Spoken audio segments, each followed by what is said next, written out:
Assalamualaikum warahmatullahi wabarakatuh. Kembali lagi bersama saya Puspita Dewi Wulaningrum dalam mata kuliah Bahasa Indonesia dan Penulisan Karya Ilmiah.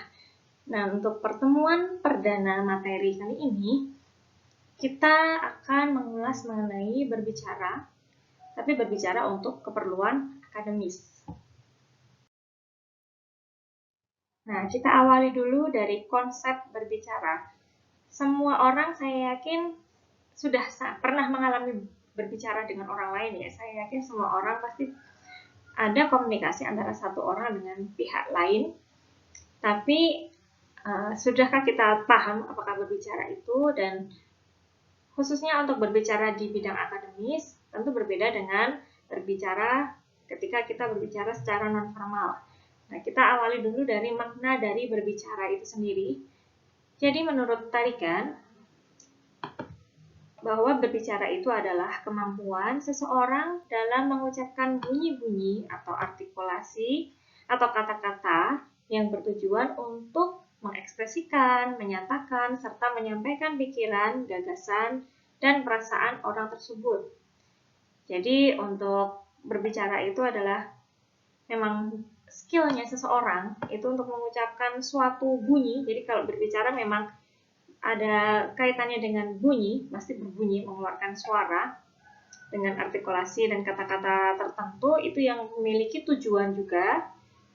Dia mengeluarkan bunyi itu untuk menyampaikan tujuannya, baik untuk mengekspresikan, untuk menyatakan, atau menyampaikan pikiran, gagasan, ide, perasaannya dia.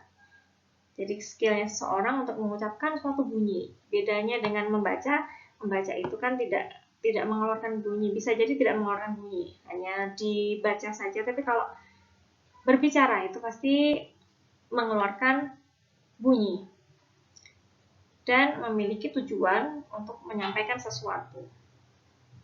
Sedangkan untuk Kamus Besar Bahasa Indonesia, makna dari berbicara itu adalah suatu berkata, bercakap, berbahasa, atau melahirkan pendapat. Dengan berbicara, manusia dapat mengungkapkan ide, gagasan, perasaan kepada orang lain sehingga dapat melahirkan suatu interaksi.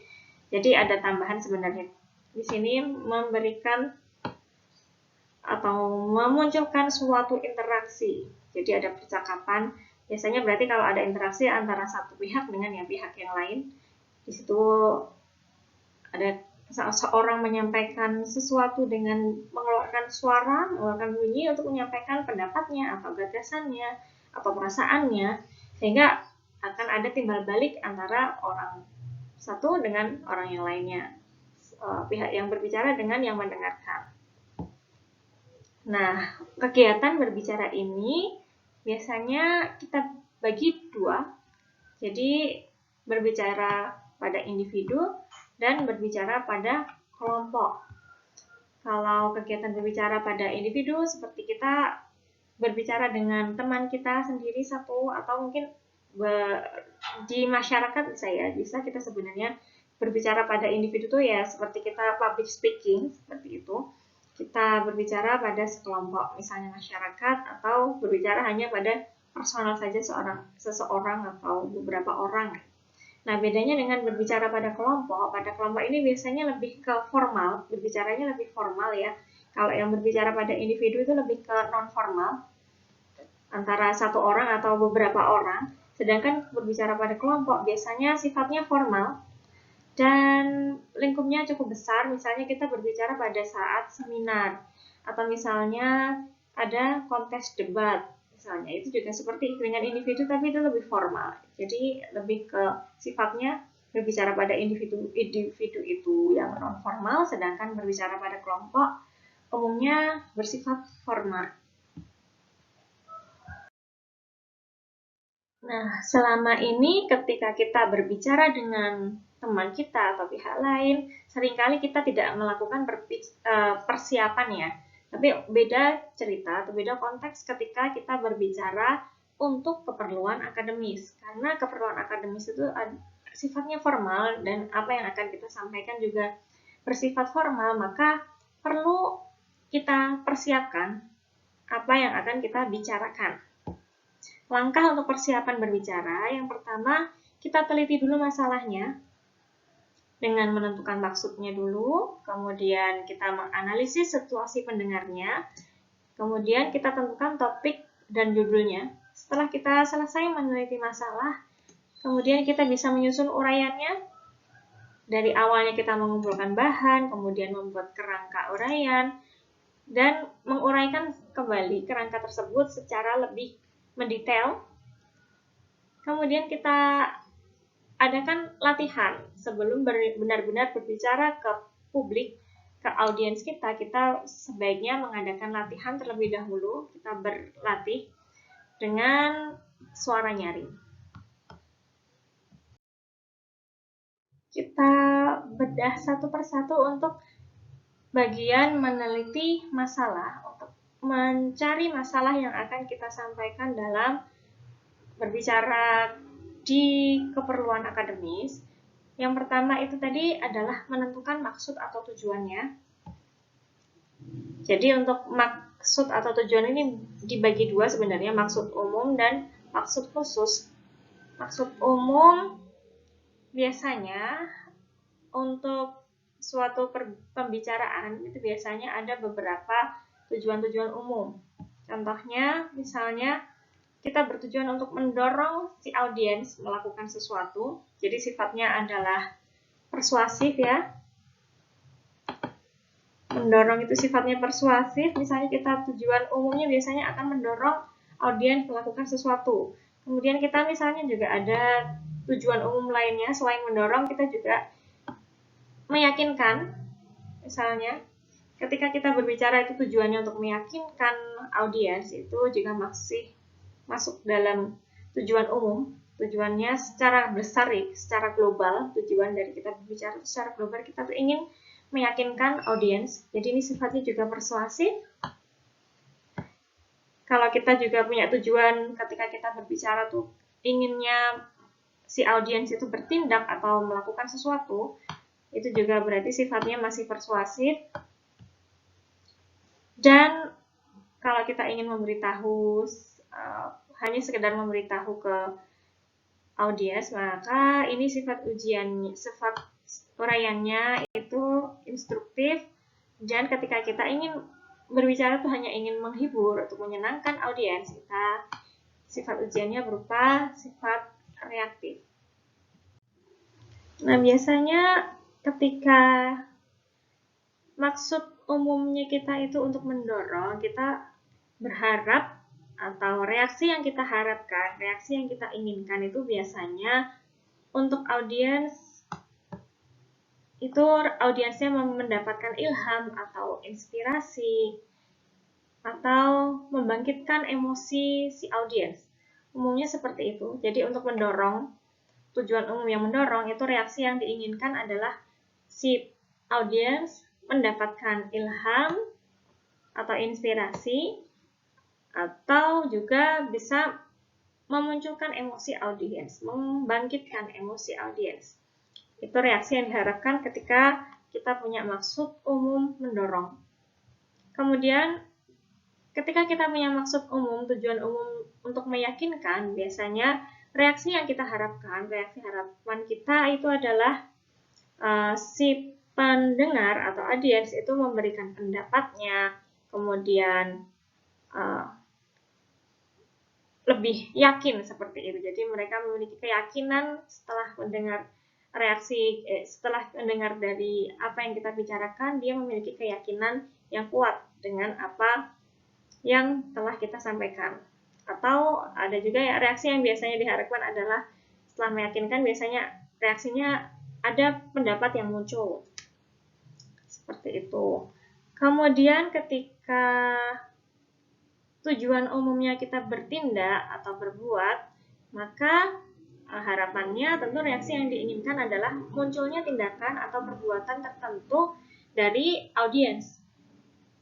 Sedangkan ketika kita punya tujuan umum itu memberitahu, itu reaksi yang diinginkan, reaksi yang diharapkan oleh audiens kepada audiens, itu harapannya audiens memiliki pemahaman yang benar, memiliki pemahaman yang tepat akan suatu informasi.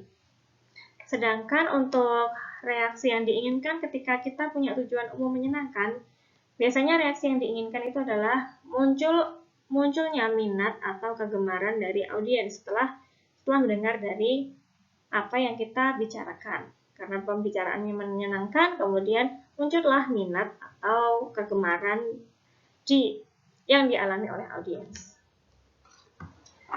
Nah, tadi selain maksud umum, ada juga maksud khusus. Jadi maksud khusus juga tetap harus ada. Setelah maksud umum, biasanya juga ada tujuan khusus.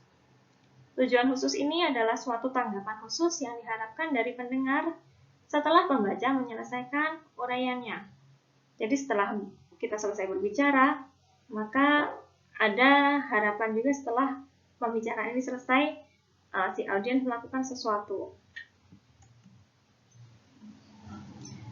Contohnya misalnya ada topik, ketika ada topik penulisan ilmiah, tujuan umumnya itu tujuannya ingin memberitahukan. Nah, tujuan khususnya contohnya seperti ini.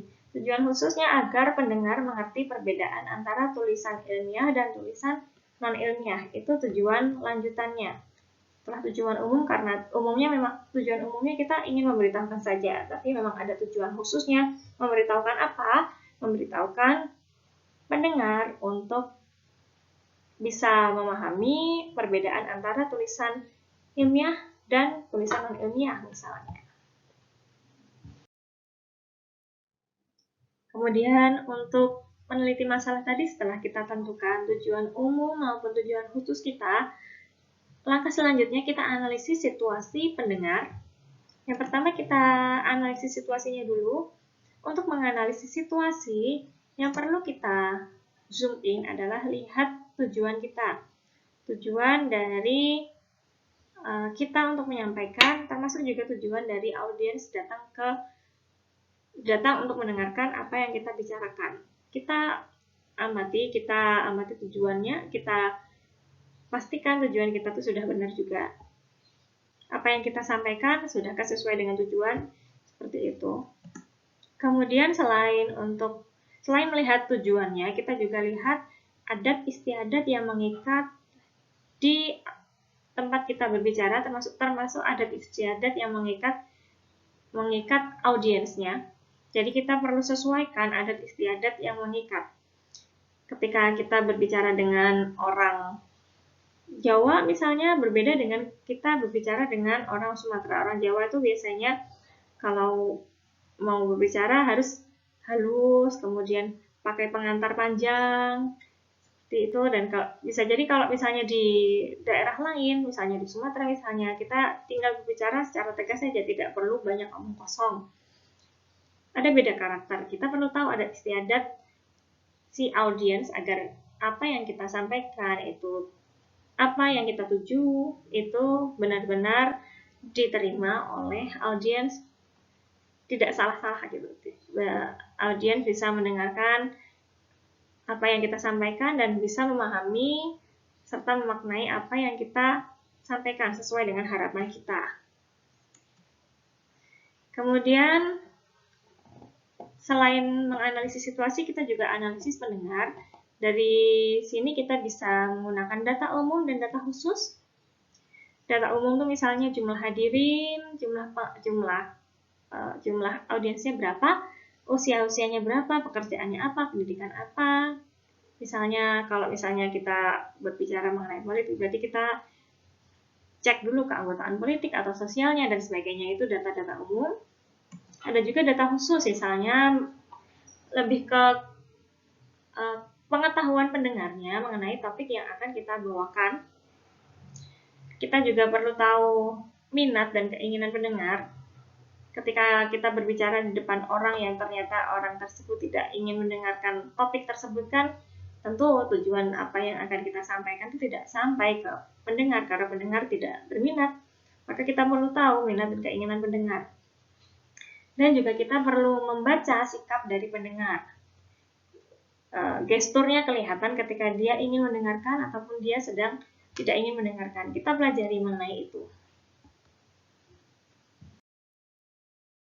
Nah, setelah kita menentukan sudah menganalisis situasi dan kondisi pendengar, selangkah selanjutnya kita menentukan topik dan judul yang akan kita gunakan. Nah, aspek dari pemilihan topik ini, sebaiknya topik yang akan kita sampaikan itu kita sudah kuasai.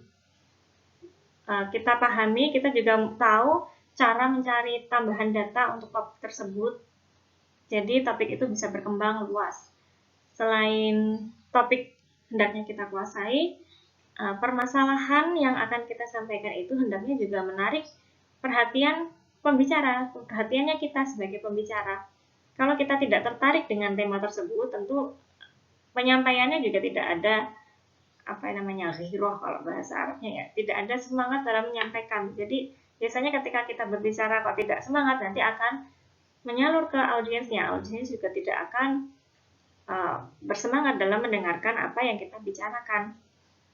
Selain menarik perhatian kita, tentu aspek lain yang harus kita perhatikan adalah permasalahan tersebut harusnya juga menarik perhatian pendengar. Jadi sinkron ya, pendengar juga harusnya tertarik dengan tema kita. Bisa jadi kita suka banget sama tema ini, tapi ternyata si pendengar tidak tertarik dengan itu. Kan jadi tidak nyambung ya. Jadi kalau misalnya audiens yang mendengarkan sesuatu yang tidak dia sukai, ya nanti paling cuma lewat saja, tidak akan masuk ke pikiran mereka, tidak akan sampai juga akhirnya tujuan dari apa yang kita sampaikan.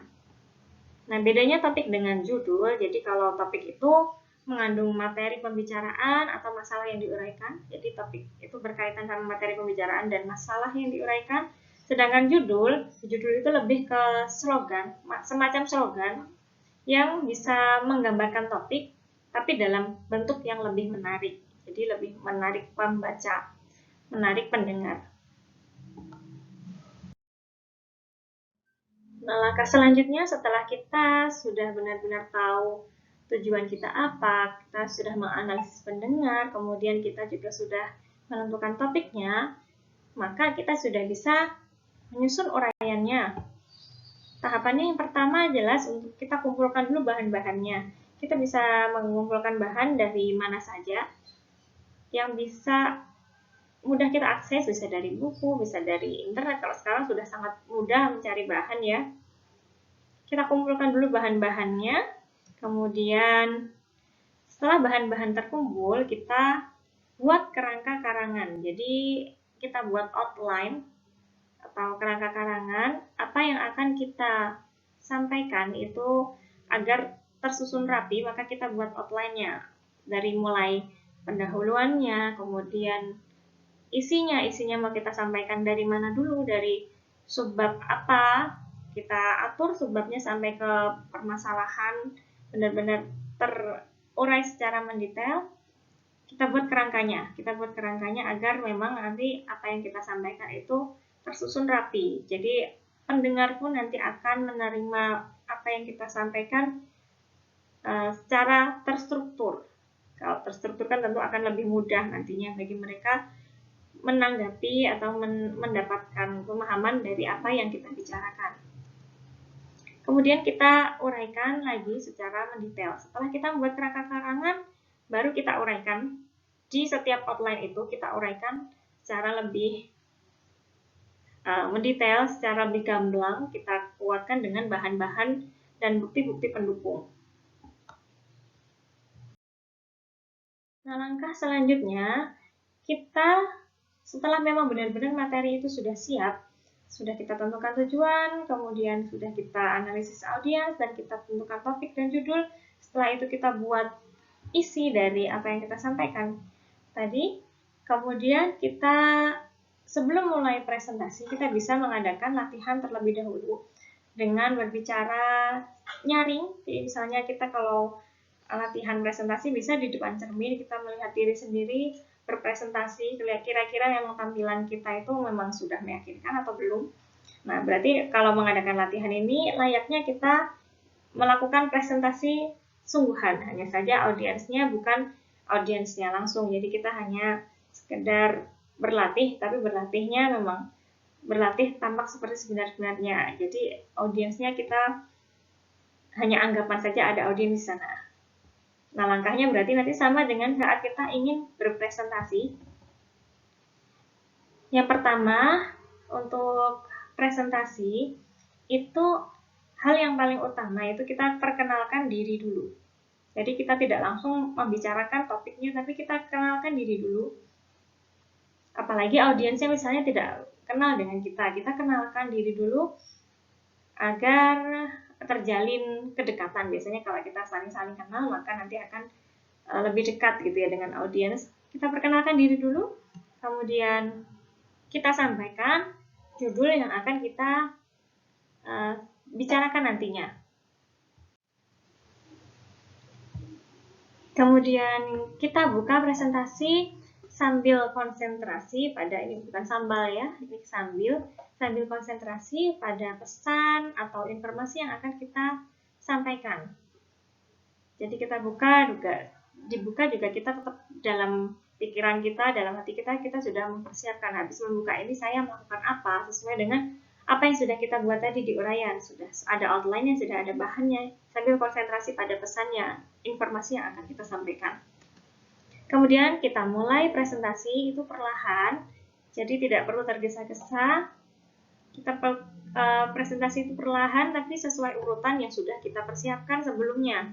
Kita sudah buat outline kan waktu itu pada saat kita mengumpulkan bahan, maka kita harus mengingat-ingat tadi outline-nya, sehingga kita sampaikan outline itu sesuai dengan tahapannya, urutannya. Dan kita sampaikan tentu dengan percaya diri. Kalau dengan percaya diri itu biasanya orang juga akan yakin dengan apa yang akan kita bicarakan.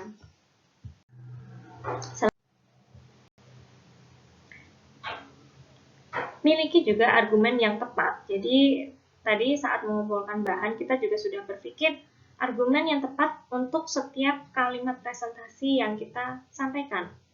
Jadi ketika kita ada yang bertanya, kita punya kemampuan untuk menjawabnya. Jadi kita harus punya argumen, kita sudah simpan argumen yang tepat untuk setiap bahan presentasi kita. Kemudian ini juga hal yang cukup penting, ketika kita presentasi itu jangan sampai kita menghalangi pandangan audiens. Jadi ketika kita presentasi terutama dengan alat bantu, misalnya kita mempresentasikan sesuatu di papan tulis atau di layar proyektor, kita jangan sampai menutupi badan kita, jangan sampai menutupi tulisannya, atau jangan juga kita membelakangi audiens. Kita menulis di papan tulis tapi audiens hanya bisa melihat punggung kita. Itu juga tidak nyaman untuk audiens. Dan gunakan alat bantu juga yang sesuai. Tergantung nanti tempatnya seperti apa, tergantung nanti kita berbicara di mana.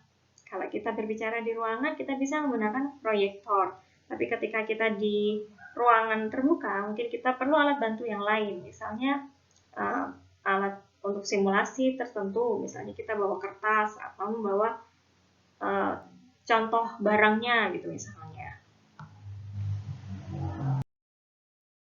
Satu lagi yang perlu kita pegang untuk agar tujuan kita itu memang tercapai, agar si audiens itu memang mengerti, sudah sesuai dengan tujuan kita juga, akhirnya audiens juga bisa mendapatkan apa yang kita tuju, maka kunci komunikasi efektif itu perlu kita pegang. Komunikasi yang efektif itu biasanya dapat tercapai jika maksud pesan yang disampaikan oleh pembicara itu dapat dipahami secara baik oleh pendengar. Dan pendengar biasanya memberikan umpan balik yang sesuai dengan apa yang kita harapkan. Itu ciri-ciri komunikasi terjadi secara efektif. Jadi kita bisa tahu para pendengar itu memang memahami secara baik apa yang kita sampaikan, dan ketika kita meminta feedback dari mereka atau memang mereka memberikan feedback secara sukarela, itu memang feedback tersebut kita tahu, kalau dari feedback tersebut kita tahu ternyata memang itu sesuai dengan harapan kita. Jadi kita ceknya biasanya dengan feedback ya. Kita bisa cek apakah audiens itu mengerti apa yang kita sampaikan dengan meminta feedback. Ketika feedbacknya ternyata keliru, berarti bisa jadi tujuan yang kita harapkan tidak tersampaikan saat kita berbicara. Nah, itu saja yang bisa saya sampaikan. Semoga apa yang saya sampaikan ini memberikan manfaat bagi kalian. Sekian, Assalamualaikum warahmatullahi wabarakatuh.